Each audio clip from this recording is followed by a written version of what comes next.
വളരെ ദേഷ്യക്കാരനായ ഒരു കൊച്ചുകുട്ടി ഉണ്ടായിരുന്നു. ചെറിയ കാര്യങ്ങൾക്ക് പോലും പെട്ടെന്ന് ദേഷ്യം കയറുകയും എന്തെങ്കിലും എടുത്തെറിയുകയും ചെയ്യുമായിരുന്നു. അവൻ്റെ മാതാപിതാക്കൾ അവൻ്റെ ദേഷ്യം കാരണം വളരെ കഷ്ടപ്പെട്ടു.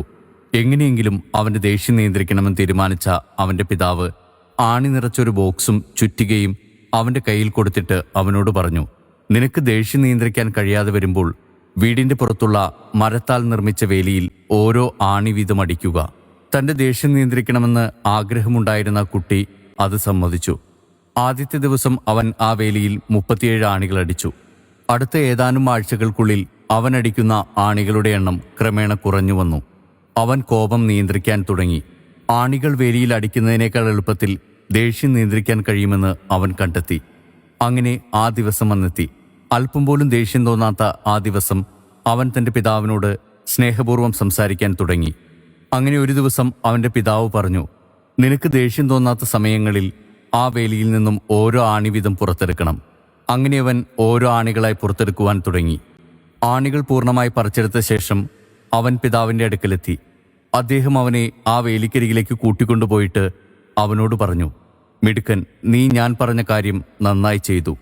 പക്ഷേ നോക്കൂ, ആണി ഊരിയെടുത്ത സ്ഥലങ്ങളിലെല്ലാം ഓരോ തുളകൾ രൂപപ്പെട്ടിട്ടുണ്ട്. മനുഷ്യൻ്റെ കാര്യത്തിലും അങ്ങനെ തന്നെയാണ്.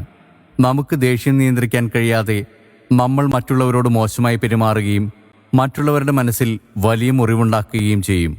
ഒരുപക്ഷെ നമ്മുടെ ദേഷ്യം ശമിച്ചാലും നമ്മൾ മറ്റുള്ളവരിലുണ്ടാക്കിയ മുറിവുകൾ അവരുടെ മനസ്സിൽ മായാതെ തന്നെ കിടക്കും. അതുകൊണ്ട് ദേഷ്യം നിയന്ത്രിക്കാൻ നമുക്കും ശീലിക്കാം. വളരെ മനോഹരമായൊരു കഥയിലൂടെ നമ്മുടെ നിത്യജീവിതത്തിന് വേണ്ട ഒരു കാര്യമാണ്.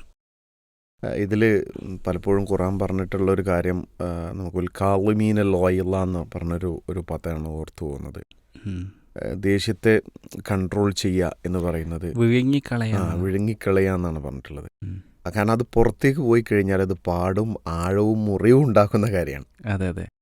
അപ്പോൾ ആ കുട്ടിയുടെ കാര്യത്തിൽ നോക്കൂ നിങ്ങൾ, 2 കാര്യം എനിക്കിതിൽ മനസ്സിലായി. ഒന്ന്, പിന്നെ ദേഷ്യം പ്രകടിപ്പിക്കുന്നതിനേക്കാൾ അല്ലെങ്കിൽ ദേഷ്യം പുറത്തേക്ക് വിടുന്നതിനേക്കാൾ എളുപ്പം ദേഷ്യം കൺട്രോൾ ചെയ്യലാണെന്ന് കുട്ടിയെ പഠിപ്പിച്ചത്. ആണി അടിക്കാൻ പറഞ്ഞപ്പോൾ ആണി അടിക്കണയിലാറ് അതിൻ്റെ ഒരു ബുദ്ധിമുട്ടിലേലാറ് നല്ലത് എന്താണ്, ആ ദേഷ്യത്തെ ഒഴിവാക്കുക എന്നുള്ളത് തന്നെയാണെന്ന് കുട്ടി തിരിച്ചറിഞ്ഞു. മറ്റൊന്ന്, ഏറ്റവും അവസാനം തിരിച്ചറിയുന്ന ഒന്ന്, ഈ പ്രകടിപ്പിച്ച ദേഷ്യങ്ങളെല്ലാം അവസാനം ആരിലേക്കാണോ അത് പ്രകടിപ്പിക്കുന്നത് അവരിൽ അവശേഷിപ്പിക്കുന്ന പാടുകൾ, ആഴത്തിലുള്ള മുറിവുകളാണ്. അതൊന്നും നിലനിൽക്കുന്നതാണല്ലേ. രക്ഷിതാക്കൾ ശ്രദ്ധിക്കേണ്ട ഒരു കാര്യമായിട്ട് എനിക്ക് തോന്നിയ കാര്യമാണ്, നമുക്ക് ഭയങ്കര ദേഷ്യം ഉണ്ടെങ്കിൽ, ദേഷ്യം നിയന്ത്രിക്കാൻ പറ്റാത്ത ഒരാളാണെങ്കിൽ അതിൻ്റെ ഏറ്റവും വലിയ ഇരകളാവാരായിരിക്കും ഏറ്റവും കൂടുതൽ നമ്മുടെ ഒപ്പമുള്ള ആളുകളെ. ഏറ്റവും കൂടുതൽ വീട്ടിൽ ഉമ്മമാരുടെ കൂടെ ഏറ്റവും കൂടുതൽ ഉണ്ടാവും മക്കളാണ്. ഈ മക്കൾ ഇതിൻ്റെ ഇരകളായി മാറുന്നുണ്ടോ എന്ന് ആലോചിക്കേണ്ടതുണ്ട്. ഒരു ഓഫീസിലാണെങ്കിൽ ഏറ്റവും സമയം കൂടെ ഉണ്ടാകുക സഹപ്രവർത്തകരോ അല്ലെങ്കിൽ കീഴ്ജീവനക്കാരോ ആയിരിക്കും. ഇത് ഒരു 5-10 കൊല്ലമൊക്കെ ഒരു സ്ഥാപനത്തിൽ വർക്ക് ചെയ്യുമ്പോൾ ഈ മുൻശുണ്ടിക്കാരൻ, ദേഷ്യക്കാരനുമായ മേലുദ്യോഗസ്ഥൻ്റെ ഈർഷ്യതയുള്ള വാക്കുകൾ കേട്ട് അതിൻ്റെ മുറിവേറ്റ എത്രയോ ആളുകൾ ഈ വ്യക്തിയെ ശപിച്ചുകൊണ്ടിരിക്കുന്നുണ്ടാവും. പുറമേക്ക് ചിലപ്പോൾ പ്രകടിപ്പിക്കുന്നത് ആ ഒരു ഒഫീഷ്യാലിറ്റി കൊണ്ടോ അല്ലെങ്കിൽ ആ ഒരു സ്ഥാപനത്തിൻ്റെ കീഴ്വഴക്കങ്ങൾ കൊണ്ടൊക്കെ ഉണ്ടായിരിക്കുന്നുണ്ടാവും. പക്ഷെ മനസ്സിൽ അദ്ദേഹത്തെക്കുറിച്ച് വളരെ മോശപ്പെട്ട അദ്ദേഹത്തിൻ്റെ വാക്കുകളേറ്റ മുറിവ് നീറിക്കൊണ്ടിരിക്കുന്നുണ്ടാവും. വീട്ടിലാണെങ്കിൽ ചെറിയ കുട്ടികൾ മുതൽ എളുപ്പം പറ്റുന്ന ചെറിയ കുട്ടികളോട് ചൂടാവുക എന്നുള്ളതാണ്. തിരിച്ചൊന്നും പറയില്ലല്ലോ. അപ്പോൾ ഈ ചൂടാവലും ദേഷ്യപ്പെടലും ഒക്കെ നമ്മൾ വിചാരിക്കും ആ പറയുമ്പോൾ തീർന്നുണ്ടാവും. പക്ഷെ അത് തീരുന്നില്ല. അത് ആ കുട്ടി അടിച്ച ആണി പോലെ അവിടെ കിടക്കുന്നുണ്ടാവും. അവസാനം ഇത് തിരിച്ചു കിട്ടുകയാണ്. ഉമ്മാനെടുത്ത് ദേഷ്യപ്പെടുന്ന മക്കളായി മാറുകയാണ്. കുറേ കഴിഞ്ഞിട്ട് ഉമ്മ ഒന്ന് പറഞ്ഞവർക്ക് 2 തിരിച്ചു കൊടുക്കുകയാണ്. അപ്പോൾ കുട്ടി എവിടുന്ന ഈ ദേഷ്യപ്പെടാൻ പഠിച്ചത്? ഉമ്മാൻ്റെ അടുത്തുനിന്ന്, വാപ്പാൻ്റെ അടുത്തുനിന്ന്. അല്ലെങ്കിൽ വലിയ കുട്ടികൾ വീട്ടിലുണ്ടെങ്കിൽ ജ്യേഷ്ഠന്മാരും ജ്യേഷ്ഠത്തിമാരുണ്ടെങ്കിൽ അവർ ദേഷ്യപ്പെട്ടതിൽ നിന്ന് ചെറിയ കുട്ടി അത് പഠിച്ച് തിരിച്ച് അവർക്ക് കൊടുക്കുന്നു. അപ്പോൾ ഇത് തിരിച്ചു കിട്ടുന്നൊരു പ്രതിഭാസമാണ് എന്ന് പലപ്പോഴും വീട്ടിനകത്ത് നിന്ന് തിരിച്ചറിയാതെ പോകുന്നു. ഈ ആണി അടിക്കുന്ന തിയറി എന്ന് മനസ്സിലാക്കിയാൽ മതി ശരിക്ക്. അഥവാ അതിനൊക്കെ ഒരു അനന്തരഫലം ഉണ്ടാവുന്നില്ലേ. നമ്മൾ ഒഴിവാക്കി വിട്ടതാണെങ്കിലും നമ്മുടെ മനസ്സിൽ നിന്ന് പോയാലും അത് ആ ഒരു വ്യക്തിയിൽ നിന്ന് പോകാനുള്ളൊരു കൃത്യമായിട്ടൊരു ഫലം അതിനുണ്ട് എന്നാണ് അല്ലേ. ഇപ്പോൾ ഒരു കഥ പറയാറുണ്ടല്ലോ, നമ്മൾ പലപ്പോഴും കേട്ടിട്ടുള്ളതാണ്, പൂച്ചയെ തൊഴിച്ചതാര് എന്നുള്ളത് ഒരു ഹെഡിങ് അതിൻ്റെ. ഉം. ഓഫീസിൽ നിന്ന് സീനിയർ ആയിട്ടുള്ള ആൾ ജൂനിയർ ആയ ആൾ എന്ത് ചെയ്യാണ്, വല്ലാതെ ഷൗട്ട് ചെയ്യുന്നു. ഉം. അതിൻ്റെ ഡിപ്രഷനിലേക്ക് അയാൾ വീട്ടിലേക്ക് വരുന്നു. ഉം. വീട്ടിൽ ഭാര്യ സംസാരിക്കാനിരിക്കുമ്പോൾ ഭാര്യയെ ദേഷ്യപ്പെടുന്നു. ഭാര്യ ആ ദേഷ്യത്തിൽ എന്ത് ചെയ്യുന്നു, കുട്ടിയോട് ദേഷ്യപ്പെടുന്നു. ആ കുട്ടിയുടെ അടുത്തേക്ക് വന്നൊരു പൂച്ചനെ ചവിട്ടുന്നു. അപ്പോൾ പൂച്ചനെ യഥാർത്ഥത്തിൽ ചവിട്ടിയതാരാ? ആ തുടക്കത്തിലുള്ള ആ ഒരു ദേഷ്യമാണെന്നാണ്. അപ്പോൾ ആ ദേഷ്യത്തിൻ്റെ പലപ്പോഴും നമുക്ക് ആ ദേഷ്യത്തൊന്ന് ആ ഒരു സമയത്തൊന്ന് കൺട്രോൾ ചെയ്യാൻ, ഈ അടുത്ത് ഇന്നലെ ഒരാൾ സ്റ്റാറ്റസ് ഇട്ട ഒരു പണ്ഡിതൻ്റെ ഒരു ക്ലാസ്. അപ്പോൾ അദ്ദേഹം പറഞ്ഞത്, എൻ്റെ ഭർത്താവ് എന്നോട് ദേഷ്യപ്പെടേണ്ട സാഹചര്യം ഉണ്ടായി, അപ്പോൾ വീട്ടിൽ നിന്ന് ഇറങ്ങിപ്പോകുന്ന പറഞ്ഞു. അപ്പം അതൊരു നല്ല കാര്യമാണ്. ദേഷ്യം വരുമ്പോൾ എന്ത് ചെയ്യുക, നിൽക്കാതിരിക്കുക. റസൂലുള്ള പറഞ്ഞല്ലോ, വുളു എടുക്കുക. അതൊരു കോപം എന്ന് പറഞ്ഞൊരു ചൂടാണത്. അതിനെ തണുപ്പിക്കാനാണ് വുളു എടുക്കുക. അല്ലെങ്കിൽ എന്ത് ചെയ്യുക, നിൽക്കുന്ന ആളാണെങ്കിൽ ഇരിക്കുക, ഇരിക്കുന്ന ആളാണെങ്കിൽ കിടക്കുക. ആ ഉള്ള അവസ്ഥയെ ഒന്നാണ് മാറ്റുക. അപ്പോൾ അവിടെ നിൽക്കുന്ന സമയത്ത് നിന്നാൽ കൂടുതൽ ദേഷ്യപ്പെടും. ഒന്ന് സാഹചര്യം ഒന്ന് മാറിയിട്ട് എന്ത് ചെയ്യുക, ഒരല്പസമയം കഴിഞ്ഞിട്ട് ഒരു സമയം, ഒരു ഗ്യാപ്പാണ് കൊടുക്കുക എന്നാണ്. ഒരിക്കൽ രാജാവിന് ദേഷ്യം വന്നപ്പോൾ രാജാവ് ഉടനെ എന്ത് ചെയ്യാണ്, അദ്ദേഹത്തെ വധിക്കാൻ വേണ്ടിയിട്ട് കത്തെഴുതുകയാണ് മന്ത്രിക്ക്. അപ്പോൾ മന്ത്രി പറഞ്ഞു, നമുക്ക് നാളെ ആക്കാം. ഓക്കെ, ഇന്നില്ലല്ലോ, ഒന്ന് നാളെ ആക്കാം. അപ്പോൾ പിറ്റേ ദിവസം മന്ത്രിയോട് പറയുമ്പോൾ മന്ത്രി നമുക്ക് നാളെ ആക്കാം. അങ്ങനെ നാളെ ആക്കി അവസാനം രാജാവ് പറഞ്ഞു, ഇനിയിപ്പോൾ എന്തിനാ നമ്മളയാളെ വധിക്കുന്നത്, ഒരു ചെറിയ പ്രശ്നമില്ല, ഒരു സമയം കിട്ടിയാൽ എന്ത് ചെയ്യും, ആ ദേഷ്യമൊക്കെ നമ്മളിന്ന് ഇറങ്ങിപ്പോകുന്നതാണ്. അതുകൊണ്ട് തന്നെ റസൂൽ പറഞ്ഞിട്ടുണ്ടല്ലോ, നിങ്ങൾക്ക് ദേഷ്യം പിടിക്കുന്ന സമയത്ത് നിങ്ങൾ വിധി കൽപ്പിക്കരുത്. അത് പ്രത്യേകം ഉമറുല്ലാവിനാണോ ഞാൻ നബി പറഞ്ഞത് എനിക്കറിയില്ല, ചരിത്രത്തിൽ കാണാൻ പറ്റും. അമീർമാർക്ക് കൊടുത്ത ഉപദേശങ്ങളാണ്. ദേഷ്യം വരുന്ന സമയങ്ങളിൽ ഒരു തീരുമാനം എടുക്കരുത്. കാരണം ആ തീരുമാനം തെറ്റായിരിക്കും ചിലപ്പം. അത് വികാരത്തിൻ്റെ ആസ്പദമായിട്ടുള്ള തീരുമാനമാണ്. അമിതമായ സന്തോഷത്തിൻ്റെ വേളയിൽ നിങ്ങൾ എന്ത് ചെയ്യരുത്, വാഗ്ദാനങ്ങൾ കൊടുക്കരുത്. അവിടെയും എന്തല്ല, വിവേകത്തോടു കൂടിയാവില്ല, ഒക്കെ വികാരത്തിന് അടിമപ്പെട്ടുകൊണ്ടാണ്. അതുകൊണ്ട് വൈകാരിക തലങ്ങളിൽ മനുഷ്യൻ്റെ വികാരങ്ങളിൽ ഏറ്റവും പ്രധാനപ്പെട്ട ഒന്നാണ് ദേഷ്യം. ദേഷ്യം വേണ്ടതാണ്, ദേഷ്യം വേണ്ടാത്തൊരു കാര്യമൊന്നുമല്ല. ഒരാൾക്ക് ഒരു ദേഷ്യം ഇല്ലെങ്കിൽ അത് പ്രശ്നമാണ്. പക്ഷെ ആ ദേഷ്യം എന്തിനാണ് വേണ്ടത്, വേണ്ട പോലെ വേണ്ട അളവിന് കൊടുക്കാനും കഴിയണം. പക്ഷെ കൺട്രോൾ ഇല്ലാതെ പോരുമ്പോൾ അവിടെയാണ് ദേഷ്യം കൊണ്ട് സംഭവിക്കുന്ന വിപത്തുകൾ. അത് വേറൊരാളെ, ദേഷ്യം പറഞ്ഞാൽ വേറൊരാളെ മാനഹാനി വരുത്താനോ നശിപ്പിക്കാനോ അവമതിക്കാനോ അല്ലെങ്കിൽ നമ്മുടെ എല്ലാം കൊണ്ട് അടിച്ച് ഏൽപ്പിച്ചിട്ട് അതിനോട് മുറിച്ചിടാനോ ഉള്ളതല്ല. മറിച്ചൊരു പ്രശ്നത്തെ പരിഹരിക്കാനായിരിക്കാം ദേഷ്യം.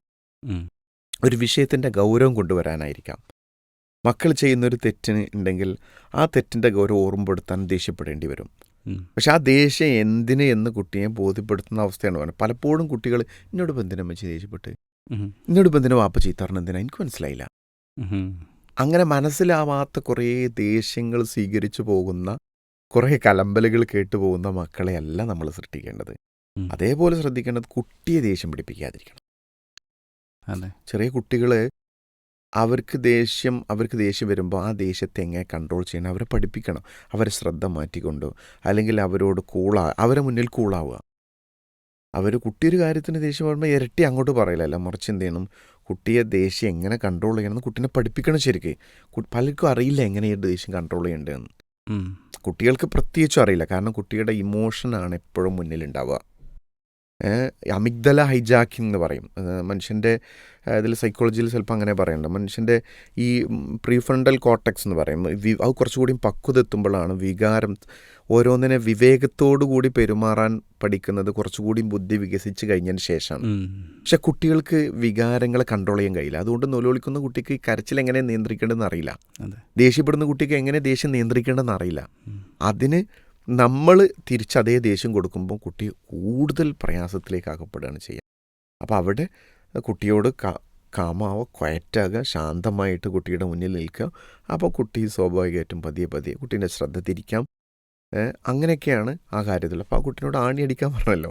അപ്പോൾ കുട്ടിക്ക് കിട്ടിയ വലിയൊരു പാഠം അതിൽ നിന്ന് ഉണ്ടായിട്ടുള്ളത്. ഇപ്പം നിങ്ങൾ ഈ പറഞ്ഞ രണ്ട് കാര്യങ്ങളുണ്ടല്ലോ. അപ്പോൾ നമ്മൾ എന്തിനാണ് ദേഷ്യപ്പെടുന്നത് എന്ത് ചെയ്യണം, ആ ദേഷ്യപ്പെടുന്ന ആളുകൾക്ക് ബോധ്യപ്പെടണം എന്നാണ്. റസൂലുള്ളാഹി സ്വല്ലല്ലാഹു അലൈഹി വസല്ലം ഒരിക്കലും പള്ളിയിൽ നിസ്കരിക്കാൻ നിൽക്കുകയാണ്. അപ്പോൾ അന്നത്തെ പള്ളി എന്ന് പറഞ്ഞാൽ ഇപ്പം മണലാണല്ലോ.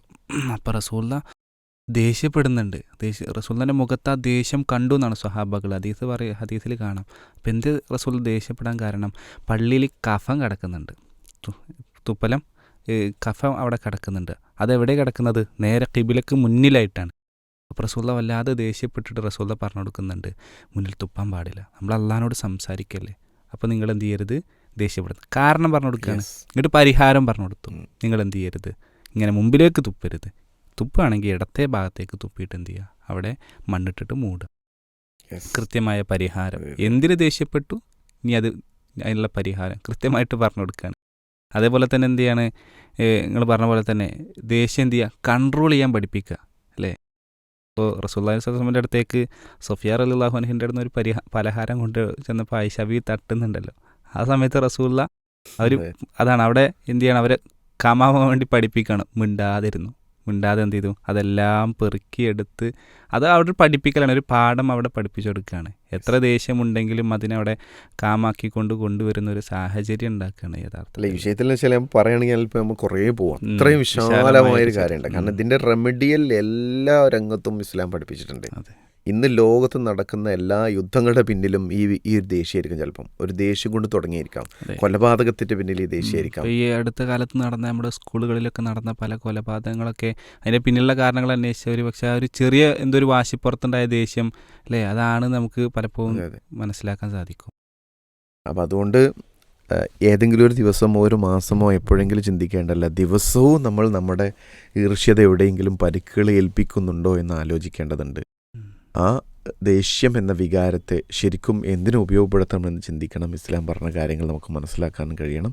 ഇൻഷാ അല്ലാഹ് വളരെ പ്രസക്തമായൊരു ചിന്തയിലേക്ക് നമ്മൾ കടന്നുപോയി. കുറേ ചർച്ചകളും കുറച്ച് അധികം നിർഗിച്ചോ എന്ന് തോന്നുന്നുണ്ട്. അതിലൂടെയൊക്കെ നമ്മൾ കടന്നുപോയി ഇൻഷാ അല്ലാഹ്.